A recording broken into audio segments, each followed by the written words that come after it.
The room went silent the moment the glass shattered. Crystal pieces skidded across the marble floor as a champagne flute slipped from a trembling hand and exploded at the feet of the maid in the simple dress. Every powerful voice in the grand ballroom of the Harrington estate froze. Cameras stopped clicking. Music cut off mid-note. Hundreds of eyes turned in one direction. Not toward the billionaire boss lady standing proudly at the center of the room, but toward the young maid beside her. Ava Monroe, one of the richest women in America, known across boardrooms from Atlanta to Lagos, had arrived at the elite Black Excellence Gala with her staff as usual. But this time she had brought only one maid, a young woman barely 20 years old, cute, quiet, caramel-skinned, naturally hairy arms she never tried to hide, dressed in a simple cream cotton gown with no designer label, no jewelry except small gold studs and flat sandals. Yet the entire room was staring at her like she was royalty. The maid stood frozen as the broken glass glittered around her feet. Her eyes widened, her lips parted slightly, confusion written all over her face. She did not understand why people were staring. She did not understand why powerful women in custom gowns were suddenly whispering with tight smiles. She did not understand why a senator's wife had just gasped out loud. But Ava understood. Ava Monroe slowly turned her head and looked at the crowd. Her sharp eyes scanned the room, taking in the stiff smiles, the clenched jaws, the forced laughter. She saw the jealousy spreading like wildfire. And then someone laughed. It was not a warm laugh, it was sharp, bitter. Well, a woman's voice said loudly, "This is unexpected." That was when Ava knew the night had already gone wrong. The maid bent down instinctively to pick up the glass shards, apologizing softly, her voice barely above a whisper. "I'm so sorry, ma'am, I didn't mean to." "Don't," Ava said calmly, stopping her with a raised hand. The maid froze again. Ava stepped forward, placing herself slightly in front of the young woman like a shield. Her voice was calm, but it carried authority. "No one here will speak to her like that." A murmur rolled through the room. And just like that, the most powerful party of the year turned into a battlefield. Moments earlier, everything had been perfect. The Black Excellence Gala was not just a party. It was where billion-dollar deals were whispered over wine, where political alliances were formed, where reputations were made or destroyed with a single conversation. Invitations were limited, seats were fought over. Stylists, designers, and makeup artists had worked for weeks to prepare their clients for this night. Ava Monroe always arrived alone or with executives. Never with a maid.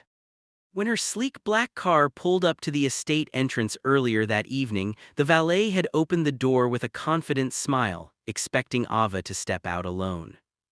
Instead, the maid stepped out first. The valet blinked.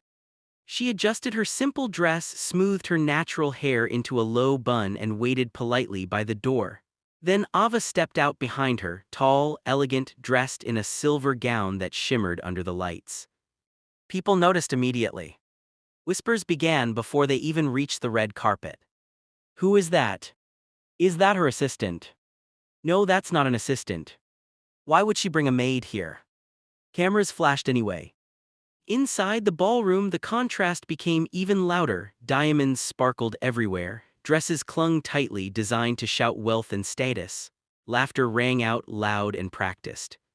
And then there was the maid.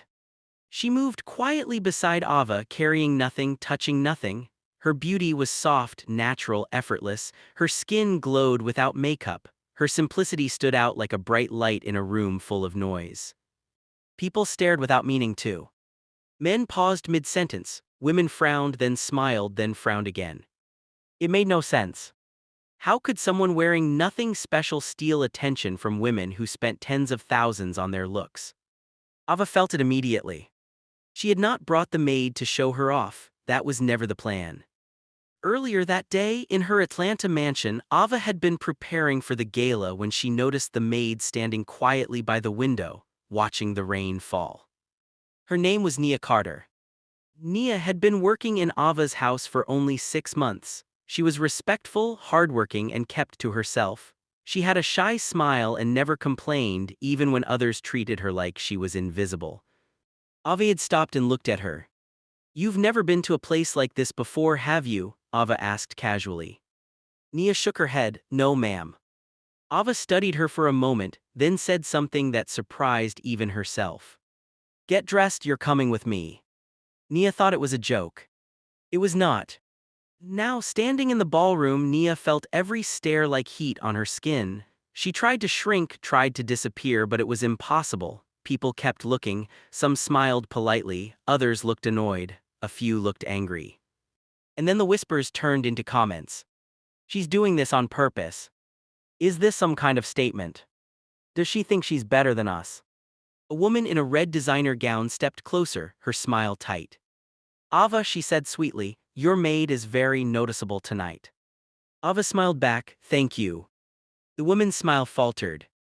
That was when the champagne glass fell, that was when the silence hit, that was when jealousy spilled into the open. Now, with glass at Nia's feet and eyes burning holes into her, Ava felt something twist in her chest. She had walked into this room thinking she controlled everything. She was wrong. Because as Ava stood there defending her maid, she did not notice the man watching from the balcony above, a powerful figure with a sharp gaze and a phone already in his hand. He was smiling, and he was about to make a call that would change everything about Nia's life. The music had not started again. The room was still waiting, and no one knew what would happen next. The silence in the ballroom did not break on its own. Ava broke it. Please, she said calmly, her voice steady but firm, let's continue the evening. A soft cough echoed, someone forced a laugh, the band slowly resumed playing though the melody sounded unsure like it had lost its confidence. Conversations restarted but nothing felt normal anymore. Nia still stood stiffly, her heart pounding. She wanted to disappear. Her eyes were fixed on the floor, careful not to look at anyone. She could feel the tension in the air, thick and heavy, pressing down on her chest. Follow me, Ava whispered, barely moving her lips. They walked deeper into the ballroom. As they moved, people parted without realizing they were doing it. It was like the crowd instinctively made space for Nia, as if she carried something rare and dangerous at the same time. Ava noticed everything. She noticed the women watching Nia's walk, slow and natural, not trained or practiced. She noticed the men pretending not to stare while staring anyway. She noticed the fake smiles that followed them like shadows. This was not admiration anymore. It was discomfort. At a table near the center of the room, Ava stopped. Sit, she told Nia softly. Nia hesitated. Here, ma'am. Yes, here. Nia sat carefully, folding her hands in her lap. The chair felt too expensive for her. She felt like she did not belong in it. Ava stood beside her for a moment, scanning the room. That was when she felt it again, the feeling she had ignored earlier. Regret. She had not brought Nia to make a point. She had brought her because something about the girl felt familiar, honest, untouched by the hunger for power Ava saw every day. But Ava underestimated what honesty does in a room full of people wearing masks. Across the ballroom, Vanessa Cole tightened her grip on her clutch. Vanessa was not just wealthy, she was influential. Her husband sat on boards, her friends ran foundations, her name opened doors, and tonight she had spent 5 hours preparing, making sure she would be remembered. Instead, everyone was whispering about a maid. Are you seeing this? Vanessa whispered sharply to the woman beside her. I am, the woman replied, and I don't like it. Vanessa's eyes narrowed. This is disrespectful. To whom? The woman asked. To all of us, Vanessa snapped. We worked for this, we belong here, that girl does not. The words burned in Vanessa's chest. She could not understand why her own reflection in the mirror earlier that night had not felt enough. Why a girl with no diamonds was suddenly the center of attention. Vanessa stood up. Watch this, she muttered. She walked confidently toward Ava's table, heels clicking against the marble floor. Several people noticed and leaned in slightly, sensing drama. Ava, Vanessa said brightly, stopping beside the table. Darling, may I? Ava turned slowly. Of course. Vanessa's eyes flicked to Nia, then back to Ava. I couldn't help but notice your guest. Nia shrank slightly in her chair. Yes, Ava replied evenly. Vanessa smiled wider. Isn't it uncomfortable for her, being surrounded by people so far above her world? The words landed like a slap. Ava's eyes hardened. Vanessa, I suggest you choose your next words carefully. Vanessa laughed lightly. Oh, don't be sensitive, I'm just thinking of the girl. Imagine how confusing this must be for her. Nia's throat tightened. She wanted to speak. She wanted to say she was fine, that she did not ask for this, but no sound came out. Before Ava could respond, a man's voice interrupted. I disagree. Everyone turned. The man from the balcony had joined them. His name was Marcus Hale, a media tycoon, quiet, observant, known for seeing value where others saw nothing. He stood tall, hands relaxed, eyes focused on Nia with open curiosity, not judgment. I think, Marcus continued, she fits perfectly. Vanessa's smile stiffened. Excuse me. Marcus glanced at Vanessa briefly, then back at Ava. There's something refreshing about someone who doesn't try so hard to impress. The air shifted. Vanessa's face flushed. This is not a charity event. No, Marcus said calmly, it's a celebration of excellence, and excellence doesn't always wear diamonds. Whispers exploded around them. Vanessa opened her mouth, then closed it. She forced a laugh. How poetic. She turned and walked away, but the damage was done. Nia felt dizzy, her hands trembled. She did not know whether to cry or stand up and run. Ava leaned closer. Are you okay? Nia nodded quickly, even though she was not. I'm sorry, Ava said quietly, I didn't expect this. Nia finally looked up at her. It's not your fault, ma'am. Ava studied her face, the calm, the humility, the strength hiding behind fear. That was when Ava realized something dangerous. This girl was not ordinary. And the room knew it. Across the ballroom, phones were already out, photos were being taken discreetly, messages were being sent. Who is she? Why is Ava Monroe protecting her? Have you seen the maid? Nia felt a chill crawl up her spine. She had lived her whole life unnoticed, invisible, safe in her quiet world. Tonight she had been seen. And once the world sees you, it never unsees you. Marcus watched Nia closely, not her dress, not her face. Her silence. He had built empires by recognizing patterns others missed. And right now, something about this young woman felt like the beginning of a story much bigger than a party. He pulled out his phone and typed a message. Find out everything about the maid with Ava Monroe, immediately. As the band played louder and laughter tried to return, a storm quietly gathered around Nia. She did not know it yet. But by the end of the night, her life would no longer belong to her alone. Nia excused herself quietly and walked toward the hallway leading to the restrooms. Her steps were slow, careful, like she was afraid the floor might reject her. The moment she turned the corner and the noise of the ballroom faded, she finally breathed out. Her hands were shaking. She leaned against the wall, closed her eyes, and tried to steady herself. She had never been surrounded by so many people who looked at her like she was a problem, or a threat, or a prize. She did not know which one scared her most. Inside the restroom, the mirrors reflected a version of herself she barely recognized. The simple cream dress, the natural hair pulled back neatly, the soft glow on her skin, she looked like herself, yet the world outside had decided she was something else. Get it together, she whispered. She washed her hands slowly, listening to her own breathing. She reminded herself why she worked for Ava. The job paid well. Ava treated her with respect. She had promised herself she would not mess this up. When Nia stepped back into the hallway, she froze. Two women stood near the exit. One of them was Vanessa Cole.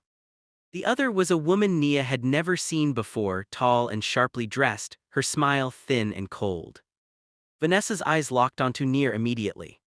Well, Vanessa said, folding her arms, there you are. Nia swallowed. Excuse me, ma'am. She tried to walk past them. Vanessa stepped into her path. You're enjoying yourself tonight, aren't you? Vanessa said, her tone sweet but sharp underneath. Nia shook her head. I'm just doing my job. The second woman laughed quietly. Your job seems to be stealing attention. Nia looked down. I didn't mean to. Vanessa leaned closer. Listen carefully, rooms like this have rules. People like us belong here, people like you don't. Nia's chest tightened. I didn't ask to come. That doesn't matter, Vanessa said. What matters is knowing your place. Before Nia could respond, Ava's voice cut through the hallway. Step away from her. Vanessa turned slowly. Ava stood at the entrance, her posture calm but dangerous. Ava, Vanessa said lightly, we're just talking. No, Ava replied, you're cornering my staff. The second woman rolled her eyes. You're being dramatic. Ava took a step forward. Leave now. The hallway went quiet. Vanessa stared at Ava for a long moment, then smiled tightly. You're making a mistake, she said. That girl will embarrass you. Vanessa turned and walked away, heels echoing sharply down the hall. Ava looked at Nia. Are you hurt? Nia shook her head, her eyes glossy. No, ma'am. Ava exhaled slowly. I should never have left you alone. It's okay, Nia said quickly. I can handle it. Ava studied her. That's what worries me. They returned to the ballroom together. The energy had shifted again. The whispers were louder now, more open. People were no longer pretending. Some looked impressed. Others looked offended. Marcus Hale watched from across the room. He noticed the way Nia walked slightly behind Ava now, her shoulders tense but her chin still lifted. He noticed how she never once looked angry, even when insulted. That kind of self-control did not come from nowhere. He approached Ava. You're causing a stir, Marcus said quietly. Ava gave a tired smile. That was not my intention. Marcus glanced at Nia. Sometimes truth walks into a room without permission. Ava looked at him sharply. You've been watching her. Yes, Marcus said honestly, and so has everyone else. Ava's jaw tightened. She didn't ask for this attention. No, Marcus replied, but attention finds people like her. Across the room, Vanessa had gathered a small group around her. She whispered urgently, her eyes never leaving Nia. She's a nobody, Vanessa said, but look how they're reacting. This is humiliating. One of the women frowned. Maybe Ava is trying to send a message. Or maybe the girl is lying about who she is, another added. Vanessa's eyes lit up slightly. Exactly. She pulled out her phone. Dig, she whispered, I want to know where that girl came from. Back at Ava's table, Nia sat quietly, her hands folded. She felt exposed, like her entire life was under a bright light. Ava leaned toward her. After tonight things may change. Nia looked up. Change how? Ava hesitated. People don't like what they can't control. Before Nia could respond, a man approached the table. He wore a dark suit and a polite smile. Ms. Monroe, he said, there's someone asking about your guest. Ava stiffened. Who? A representative from the Foundation Committee, the man replied. They want to know more about her. Nia's heart skipped. Ava stood. I'll handle it. As Ava walked away, Nia felt suddenly very alone. Marcus watched her closely. He noticed the fear flicker across her face, and beneath it something else. Strength. He turned to leave, then stopped. Nia looked up as he approached. You didn't do anything wrong, Marcus said gently. She nodded. I know. He studied her for a moment. Whatever happens next, remember this, you don't owe anyone an explanation for being yourself. Before she could respond, he walked away. Nia sat there, surrounded by wealth, power, and envy, feeling like she was standing on the edge of something she could not see. Across the room, Vanessa smiled at her phone. She had just received a message. And it made her smile widen. Because the information she had uncovered about Nia Carter was not just interesting. It was dangerous. And she could not wait to use it. Vanessa Cole did not sleep that night. While the gala slowly returned to its polished surface and guests laughed again as if nothing had happened, Vanessa sat in the back seat of her car, staring at her phone. The city lights blurred past the tinted windows. But her mind stayed fixed on one name. Nia Carter. The information her private investigator sent was incomplete, but it was enough to spark something ugly. No parents listed, foster care records, moved between states, quiet history, no scandals, no criminal record. Nothing impressive. Nothing powerful. And yet, everyone had looked at her like she mattered. Vanessa clenched her jaw. It doesn't make sense, she muttered. People like Nia did not get attention in rooms like that unless someone wanted them to. Vanessa believed power was earned, displayed, proven. Simplicity was not power. Silence was not power. Unless it was hiding something. Back at Ava Monroe's mansion, the atmosphere was tense but quiet. The car had barely stopped before Nia reached for the door, eager to escape the night that had swallowed her whole. I'm sorry, Ava said suddenly. Nia paused. For what, ma'am? For putting you in that position, Ava replied. I underestimated how cruel people can be when they feel threatened. Nia shook her head gently. You didn't force me to be myself. Ava studied her closely. Do you know why they reacted that way? Nia hesitated. Because I don't belong. Ava's eyes softened. No, because you don't need their approval. That night, Nia lay awake in her small room at the back of the mansion. The silence felt louder than the ballroom. Her phone buzzed repeatedly with unknown numbers, messages, missed calls. Someone had taken her picture. It was already spreading. She turned the phone face down. This was not the life she wanted. The next morning, Ava called her into the study. I want you to take a few days off, Ava said, folding her hands on the desk. People will be watching the house.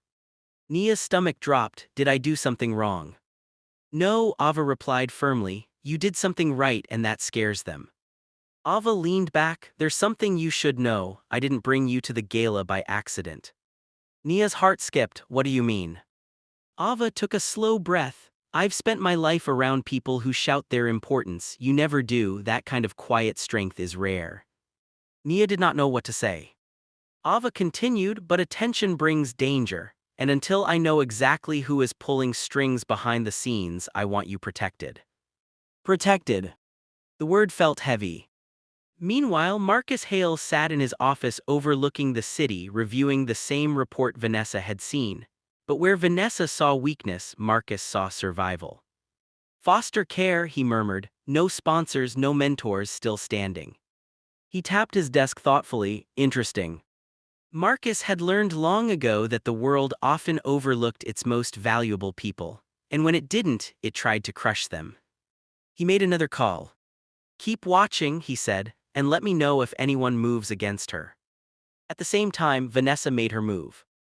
She requested a private meeting with the gala's foundation board, raising concerns about image and appropriateness. She framed her words carefully, dripping them with concern instead of jealousy. We must protect the integrity of our events, she said smoothly. Random inclusions create confusion. The message was clear. Nia did not belong. By afternoon, whispers had turned into actions. Ava received calls from partners asking questions they had never asked before. Some canceled meetings, others delayed contracts. Ava understood the message immediately. They were punishing her. That evening, Ava confronted Nia. This may get harder before it gets better, Ava admitted. Nia looked up from folding laundry. I don't want to cause trouble. You didn't, Ava said. You exposed it. Nia's voice was soft. Then why does it feel like I'm the problem? Ava did not answer right away. Because sometimes truth is punished before it is respected. Across town, Vanessa stood in front of a mirror practicing her smile. She believed she was restoring order, putting a nobody back where she belonged. She did not realize she was doing the opposite. She was making Nia visible. And visibility, once given, cannot be taken back. That night, Nia stood by her window looking out at the city lights. She felt small, watched, uncertain. But beneath the fear, something new was growing. Resolve. She did not know why her presence had shaken powerful people. She did not know what they thought she represented. But she knew one thing. She would not disappear just to make them comfortable. And somewhere in the city, two powerful forces were moving in opposite directions. One trying to erase her. The other trying to protect her. Nia Carter stood unknowingly at the center of a quiet war. And the next strike would come sooner than anyone expected. The strike came quietly. No shouting, no public confrontation, no dramatic announcement. Just a letter. It arrived at the mansion on thick cream paper, sealed neatly, addressed to Ava Monroe. Nia happened to be dusting the hallway table when the courier handed it over. The man did not look at her twice, but his eyes lingered on the house as if measuring something unseen. Nia felt uneasy. That feeling proved right. Ava read the letter in silence inside her study. Her face did not change at first. She read it once, then again, then she set it down slowly, her fingers pressing into the desk. Minutes passed before she called Nia. Sit, Ava said when Nia entered. Nia sat, her hands folded tightly in her lap. The foundation board has decided to suspend my leadership role, Ava said calmly, effective immediately. Nia's eyes widened. Because of me. Because of fear, Ava corrected. They used you as an excuse. Ava leaned forward. They claim bringing a domestic staff member to the gala violated tradition and blurred social boundaries. Nia's chest tightened. "I can quit," she said quickly, "if that helps." Ava's gaze sharpened. "No. But I don't want you to lose everything because of me." Ava stood. "I didn't build everything I have by obeying people who hide cruelty behind tradition." She paused. "But we need to be smart." The consequences came fast after that. A charity partnership pulled out. A magazine interview was postponed indefinitely. Sponsors who once praised Ava's leadership suddenly wanted distance. The message was clear: correct the mistake or keep paying for it. By evening, reporters camped near the estate gates. Questions flooded Ava's office, some sympathetic, others sharp and accusing. And then the headline dropped: "Billionaire brings Maid to elite gala, sparks controversy." Nia saw it on her phone while sitting alone in her room. Her picture was there, cropped from a distance, her simple dress made to look intentional, provocative. She felt sick. Downstairs, Ava watched the news in silence. She had expected backlash. She had not expected how quickly people would turn something pure into something ugly. Marcus Hale watched too. He closed his laptop and leaned back in his chair. "They're playing this wrong," he said to himself. He made a call. "Set up a private lunch with Ava Monroe," Marcus said. "No press, no intermediaries." Meanwhile, Vanessa Cole sipped her tea with satisfaction. "It's working," she told her husband. "She'll distance herself from the girl soon." Her husband glanced up. "And if she does?" Vanessa smiled thinly. "Then she'll fall harder." Back at the mansion, Nia knocked on Ava's study door. "I've been thinking," Nia said softly. "Maybe I should go." Ava looked up. "Go where?" "Anywhere else," Nia replied. "This was your world long before I entered it." Ava stood and walked toward her. "Do you know what they want?" Nia shook her head. "They want me to admit I was wrong," Ava said. "They want me to apologize for treating you like a human being." Nia's eyes filled. "I never asked for this." "I know," Ava said gently. "That's why I won't give them what they want." That night, a stone was thrown at the estate gate. It did not break anything, but it sent a message. Someone had crossed from whispers to action. Security was increased. Fear crept in. Nia lay awake, listening to every sound. Her mind replayed Vanessa's words from the hallway: "Know your place." Was this her place, always running, always apologizing for existing? The next morning, Ava made a decision. She called Marcus Hale. They met at a quiet restaurant far from cameras. Ava did not waste time. "They're trying to isolate me," Ava said, "and they're using her to do it." Marcus nodded. "I know." "What do you want?" Ava asked. Marcus smiled slightly. "To change the narrative." Ava raised an eyebrow. Marcus leaned forward. "People like Vanessa believe power is inherited and displayed, but real influence comes from stories people believe." "And you think Nia is a story?" "I think she's truth," Marcus said, "and truth scares liars." Ava was quiet for a long moment. Back at the mansion, Nia received a message from an unknown number. "You don't belong in rooms like that. Leave before you get hurt." Her hands shook as she read it. She deleted the message. Then another came. "We know where you came from." That one made her breath stop. When Ava returned home, she found Nia sitting on the edge of her bed, staring at nothing. "They're threatening you," Ava said, not asking. Nia nodded slowly. "I don't want to be afraid anymore." Ava knelt in front of her. "Then you won't be." Ava stood and made a call. "Activate the plan," she said. Across the city, Vanessa Cole laughed as she checked her phone. She thought she was winning. She had no idea the game was about to change. The plan did not begin with an announcement. It began with silence.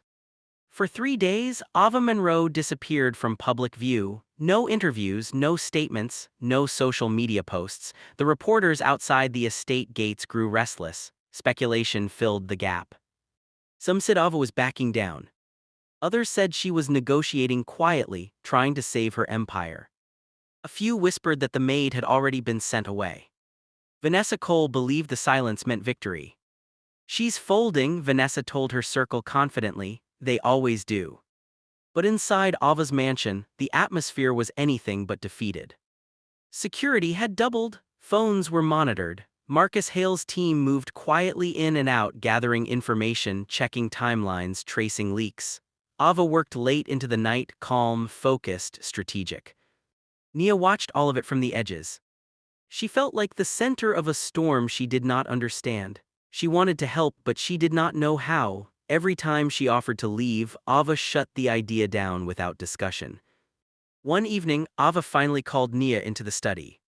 "I need to tell you something," Ava said. Nia sat, her heart pounding. "Okay."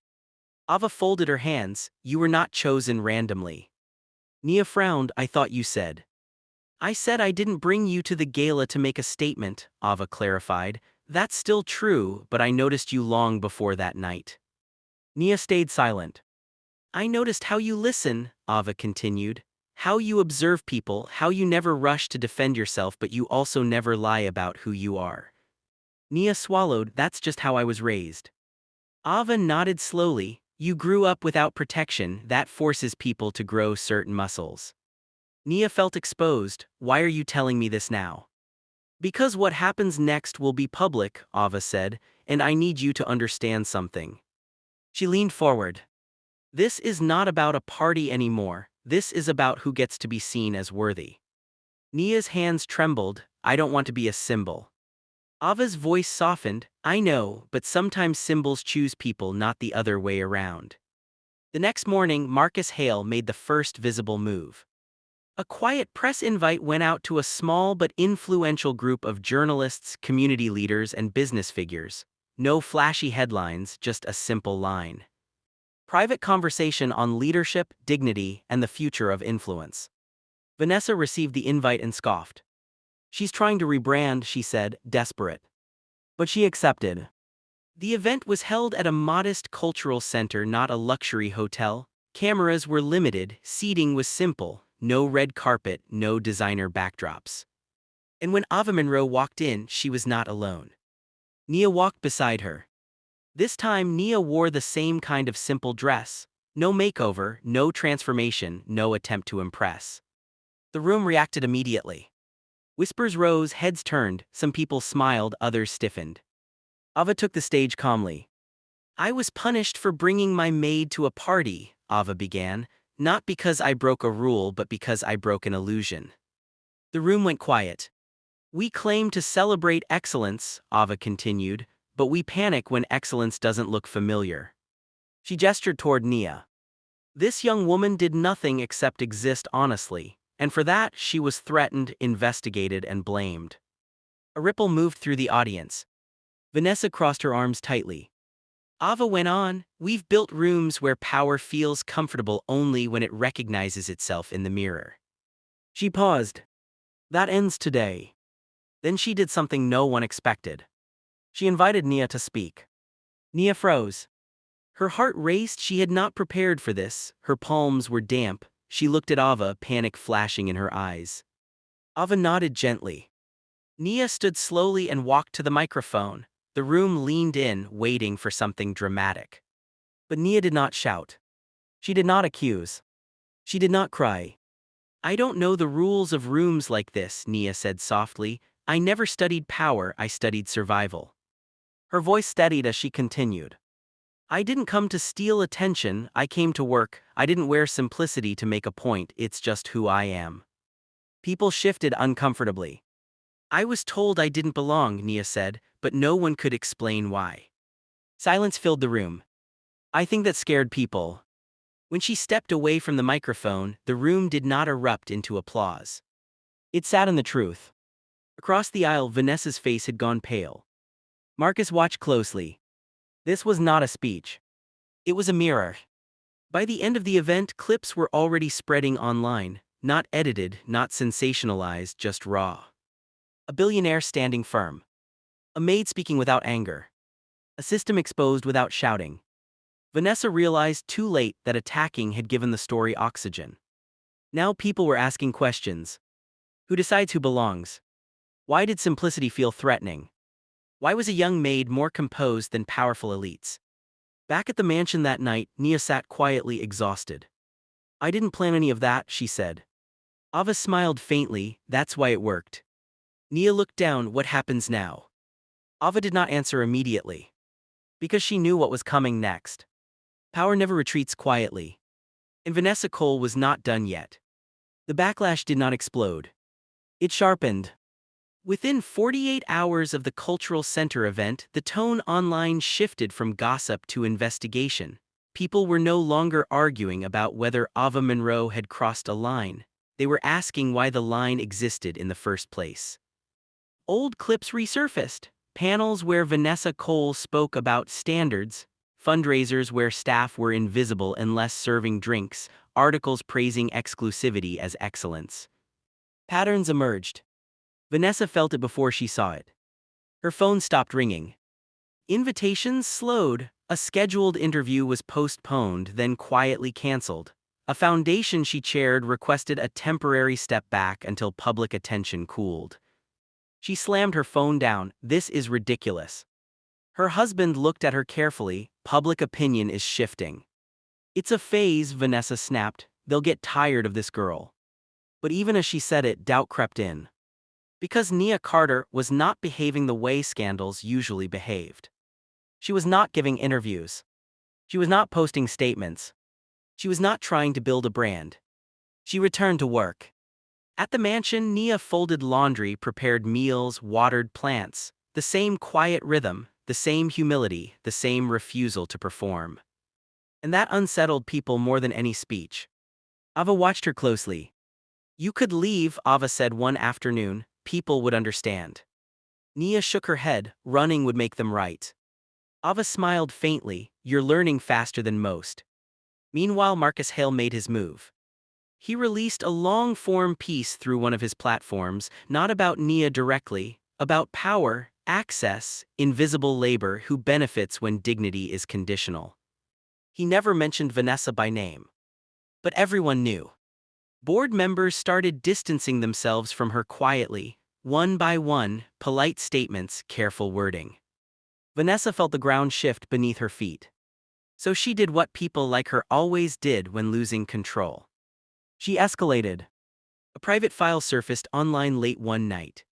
It contained selective foster care records, old addresses, notes taken out of context. A headline framed it cruelly. The Maid's past revealed what Ava Monroe didn't tell you. Nia saw it before anyone could stop her. She stared at the screen, her chest tight, pieces of her childhood laid bare without permission, stories she had survived turned into weapons. Her hands shook. This time she did cry. Ava found her minutes later. They crossed a line, Ava said quietly. Nia wiped her face. They always do. Ava's jaw tightened. No, this time there will be consequences. Marcus arrived within the hour. This is desperation, he said, and it's traceable. Indeed it was. The leak led back to a consulting firm closely tied to Vanessa, not directly, but close enough. By morning, legal notices were issued. Platforms began taking the content down. Journalists started asking new questions. Why was a young woman's private history being weaponized? Who authorized the leak? What were they trying to distract from? Vanessa watched the news in disbelief. They're protecting her, she whispered. No, her husband replied, they're exposing you. That afternoon, Ava called a staff meeting. Everyone stood uneasy, unsure. I want to be clear, Ava said. No one in this house is invisible, not today, not ever. She looked at Nia, and no one here will be punished for surviving. Nia felt something settle inside her, a quiet strength she did not know she had been waiting for. Later that evening, Marcus spoke privately with Ava. It's time, he said. Ava nodded. The next day, a final invitation went out. A public forum, open access, live-streamed, no guest list, no gatekeeping. The title was simple. Who Gets to Belong? Vanessa received the notification and felt her stomach drop. She knew then. This was no longer a fight she could win quietly.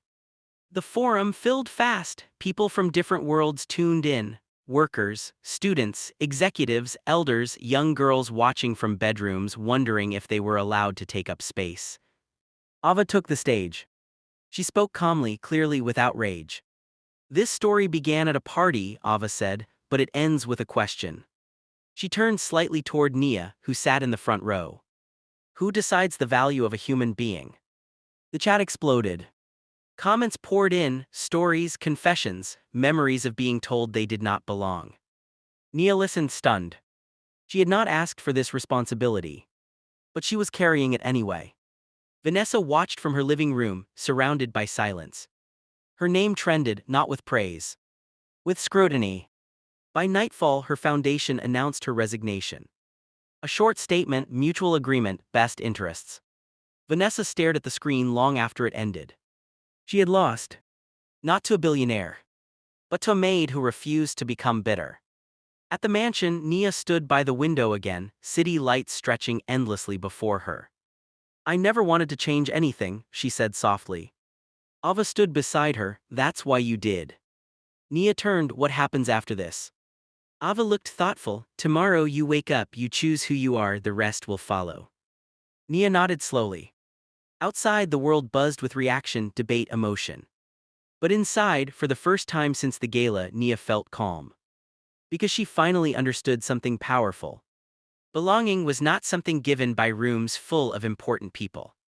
It was something claimed. The morning after the forum felt strangely ordinary. The sun rose, birds chirped, traffic moved. The world did not end or explode the way social media made it seem. Inside Ava Monroe's mansion, breakfast was prepared, floors were cleaned, and life continued. Nia stood in the kitchen, tying her apron, just like she had done hundreds of times before. Only this time, everything was different.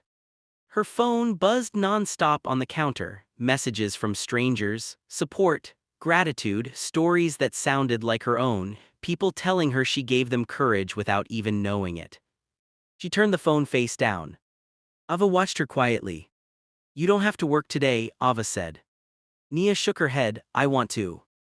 Ava nodded, understanding, normalcy can be grounding. They worked side by side in silence for a while. It felt peaceful, no cameras, no speeches, just two women existing in the same space without hierarchy. Later that afternoon, a black SUV pulled up to the gate. Marcus Hale stepped out.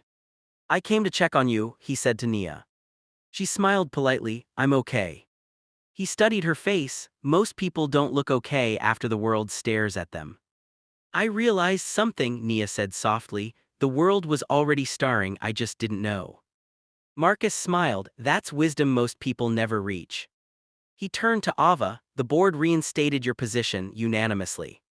Ava exhaled slowly, I expected that. They also issued a new policy, Marcus added. Staff inclusion guidelines, transparency clauses, no more silent hierarchies. Ava raised an eyebrow, all because of one night. No, Marcus said, because of one response. That evening, Ava and Nia sat on the back terrace as the sky darkened. The city lights blinked on, one by one. I received an offer today, Nia said quietly. Ava turned, from who? A scholarship program, Nia replied. They want me to study social work, they said my voice matters. Ava smiled, how do you feel about that? Nia thought for a moment, scared but excited. You don't have to decide now, Ava said. I know, Nia replied, but I don't want to stay small just because people expect it. Ava looked at her with pride, that's growth. Across town, Vanessa Cole packed boxes in silence. The house felt empty without calls, without schedules, without people seeking her approval. Her phone lay untouched on the counter. She replayed the gala in her mind, the moment she could have walked away, the moment she chose cruelty instead. For the first time, there was no one else to blame. Back at the mansion, Nia stood in front of the mirror in her room. She looked the same face, same body, same simplicity. But she felt different. She was no longer invisible. And she no longer feared being seen. Weeks later, Ava hosted another event. Not a gala. A community gathering. No dress code, no hierarchy, everyone served themselves, conversations flowed freely, laughter sounded real. Nia moved through the crowd, not as a maid, not as a symbol, but as herself. People greeted her warmly, not with awe, not with envy. With respect. Marcus watched from a distance, satisfied. Ava stood beside him, funny how power changes when it listens. Marcus nodded, even funnier how it collapses when it refuses to. As the night wound down, Nia stepped outside and looked up at the stars. Her life had begun in survival. It had passed through silence, and now it stood in possibility. She had not stolen the show. She had revealed it. Because beauty was never about gowns or jewels. Simplicity was never weakness. And dignity did not need permission. Somewhere, a young girl watching from a small room saw herself in Nia and sat up straighter. And that was how the story truly ended. Thank you for watching Black Race Tailies. Remember, every story carries a lesson, and every lesson carries our legacy. Don't forget to subscribe, hit the like button, and share this story with someone who needs its message today. See you in the next tale.